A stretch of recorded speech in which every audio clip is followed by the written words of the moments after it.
एक गांव में एक मेहनती किसान रहता था। उसका नाम रहमत अली था। रहमत अली बहुत मेहनती और ईमानदार आदमी था। वो सुबह सवेरे उठता, खेतों में जाता और सारा दिन मेहनत करता था ताकि उसके घर का खर्च चल सके। इसके 4 बेटे थे, लेकिन अफ़सोस की बात ये थी कि चारों बेटे बहुत कामचोर थे। उन्हें मेहनत करना बिल्कुल पसंद नहीं था। वो सारा दिन खेलते रहते या आराम करते रहते थे।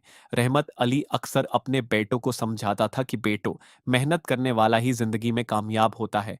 लेकिन बेटे उसकी बात को संजीदगी से नहीं लेते थे। वो कहते थे, "आबा जी, अभी तो हम जवान हैं, बाद में काम कर लेंगे।" वक्त गुजरता गया और रहमत अली बूढ़ा होता गया। एक दिन उसे फिक्र हुई कि अगर उसके बाद उसके बेटे मेहनत नहीं करेंगे तो उनका क्या होगा। उसने एक तरकीब सोची। एक दिन उसने अपने चारों बेटों को बुलाया और कहा, बेटो, मैंने अपने खेत में एक खजाना छिपा रखा है। मेरे बाद तुम लोग उसे निकाल लेना। बेटों ने खजाने का नाम सुना तो वो बहुत खुश हो गए। जैसे ही उनके वालिद का इंतकाल हुआ, चारों भाई फौरन खेत में गए और खजाना तलाश करने लगे। उन्होंने पूरा खेत खोद डाला, मगर उन्हें कहीं भी खजाना नहीं मिला। जब वो थक कर बैठ गए तो एक बुजुर्ग आदमी वहां से गुजरा।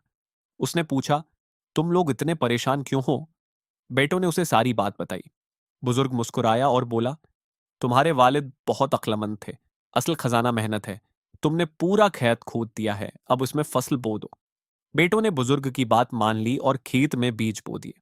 कुछ महीनों बाद खेत में बहुत अच्छी फसल उगाई। उन्होंने फसल बेची तो उन्हें बहुत अच्छा मुनाफा हुआ। तब उन्हें समझ आया कि उनके वालिद ठीक कहते थे, असल खजाना मेहनत ही होती है। उस दिन के बाद चारों भाई मेहनती बन गए और खुशी खुशी जिंदगी गुजारने लगे। सब मेहनत ही असल खजाना है और मेहनत करने वाला कभी नाकाम नहीं होता।